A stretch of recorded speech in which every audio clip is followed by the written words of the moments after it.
Good afternoon, it's Bev at Planetcrochet. This afternoon I'd like to show you how to thread this Midi sewing machine. Just give you a little tour on it first. You have your two ports here, that's your power, the one furthest away from me, and this is for the foot pedal. You can't get them mixed up, they're totally different. This is what you put your spool on, and you can, that's how you load your spool on that bit. And this is your bobbin, and you need to, I've done it off camera because it's fiddly with my camera. I've threaded it, and what you do is you have to make sure it goes in that gap there underneath, and then you come round here. So if I turn the sewing machine around, then I can put the camera down for a little bit, and it says number 1 here on the top. Follow the arrow and you see this little gap, slit down, follow it down, go under, it does say number 2 here, go back up, and unlike a machine I had years ago, you could pull it into place. This one just has a hole, so thread it through, make sure you're still underneath here. I have got an extra bit of long thread. So there's number 3, we've done that. Number 4 is I'm going to put my foot down and I'm going to bring the needle down. So I've got as much room as I have.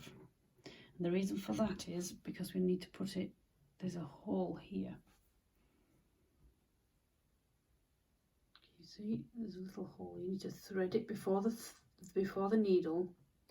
You've got to put it into that hole there.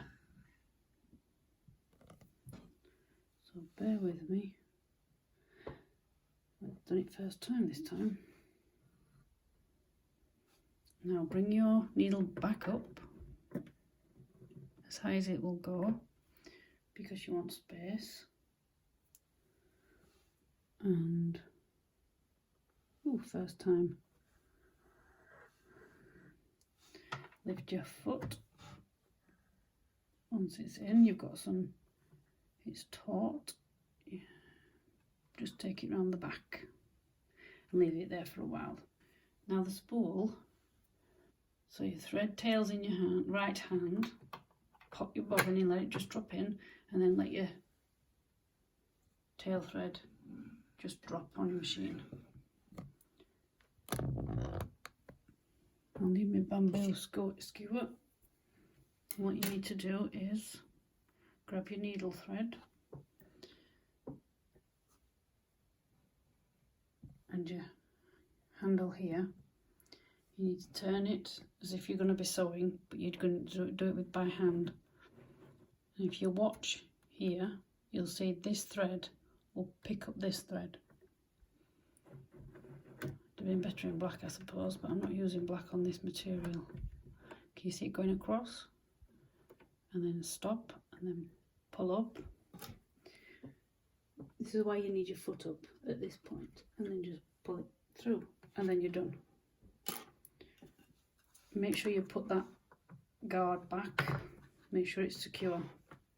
You don't want anything, especially your fingers going through there. So what I'm going to do is, you don't have to, I like it to be similar. And then you're ready to go. Now, on the side of here, you have a light, and this is where you bring your thread across. When you've finished, you go like that, and you just bring it down. There you go. Great feature. Now, another feature that I didn't know this machine had until I unboxed it is this. I couldn't work out what this is because the other one doesn't have it. It releases the foot that come with the machine. Great feature. My old machine did have that, but like I say, the one I got from second-hand shop didn't have it.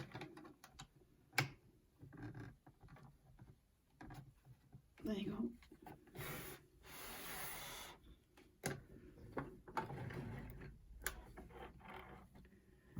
that's ready to go.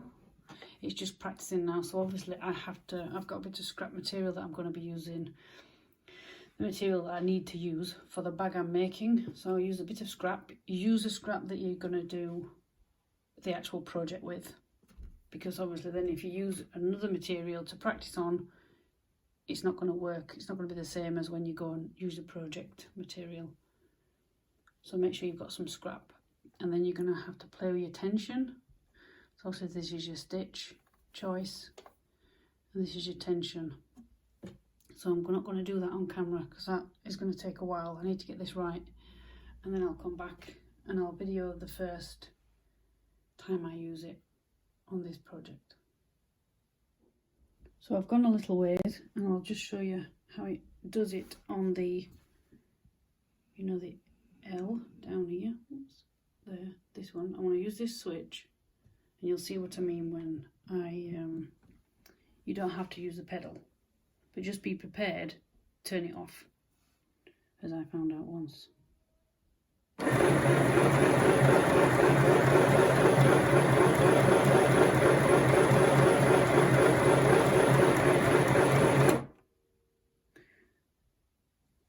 Now,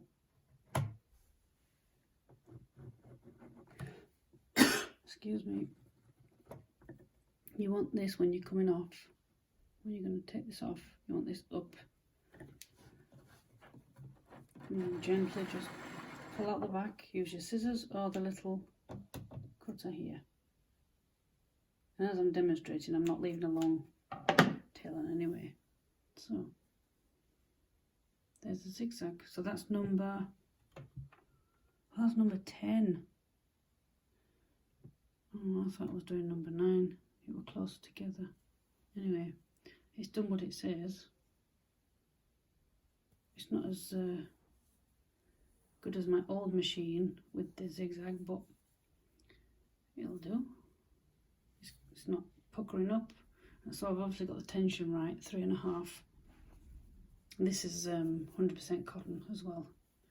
2 pieces together, and this is what I'm going to be putting together for a handle for a bag, which I will show on this channel later on. Maybe not today, but when I've finished, I'll show you.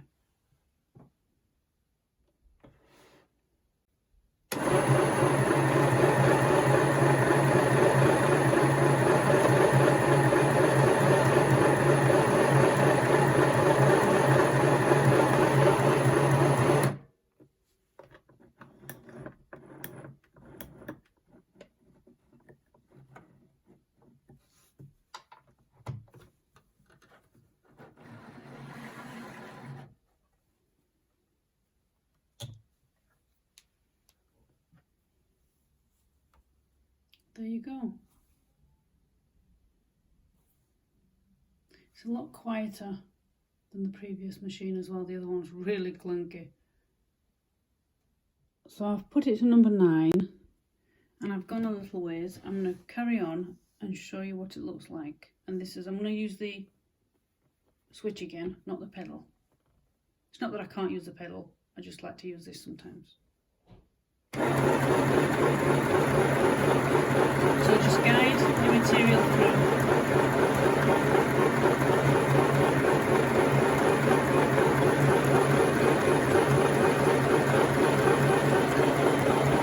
Switch off again. Make sure this number 3 is high up. Lift up your foot and gently pull out.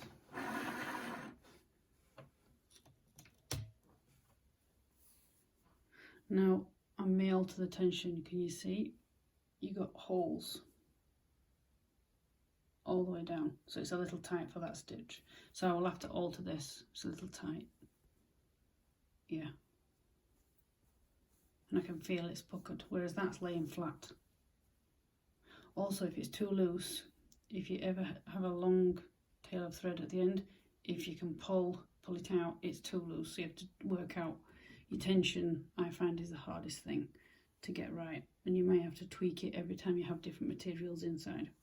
So hopefully, because I'm going to use this same material for a while to make this strap, and then I will sew it on. It's a little bit like the one in the background here.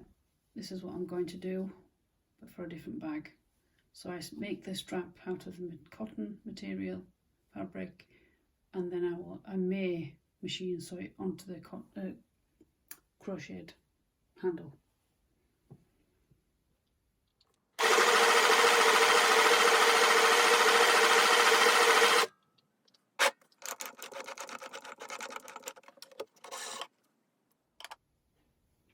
One thing I will say I do miss from this machine to the quite a few years ago bigger machine I had, it was a Singer, and the tension when it broke. On here, on the platform, you would have markers. These don't, this one and the other one back of me doesn't have it. So obviously you need to measure your seam, what the pattern says if you're doing sewing. You need to measure, that'll be fine. This is just to join the two materials. It's obviously done a really good job. It's not too loose, not too tight. So, and that's another tip how you can tell if it's too loose. If you pull one of your tails of your thread, it would move. It's not moving, so I know I've got my tension correct for this.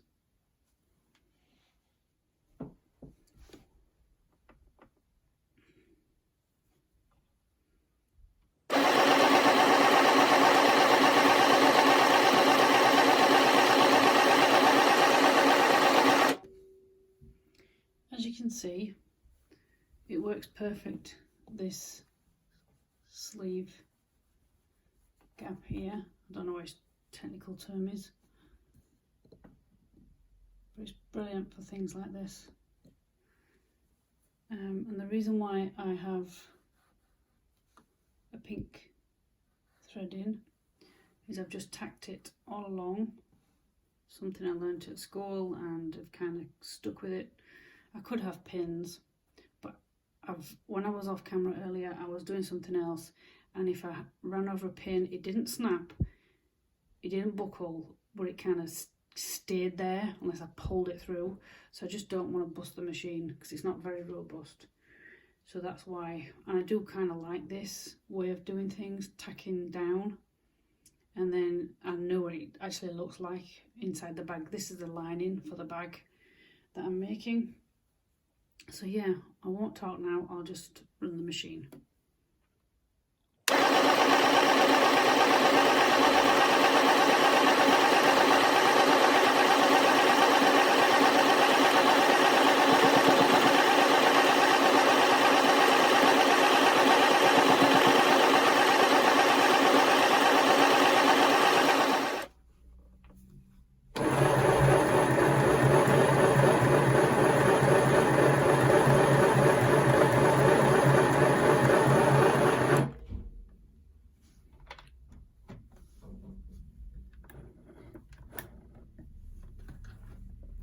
Now, run the zigzag.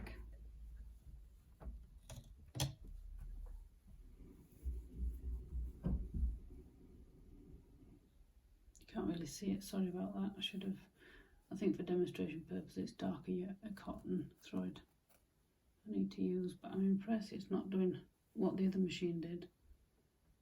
So I think it's because it's an older machine. So I just played around with a bit of zigzagging on the material I'm going to use. I still like my pinking scissors, I do like those because I've purchased a good pair and they're quite sharp. So yeah, all in all, I'm impressed, and it's not half as loud. The other machine is so, I might do a video on that just to compare the two because it is so loud. Anyway, from me and my sewing machine, I'll catch you again in another video. Bye for now.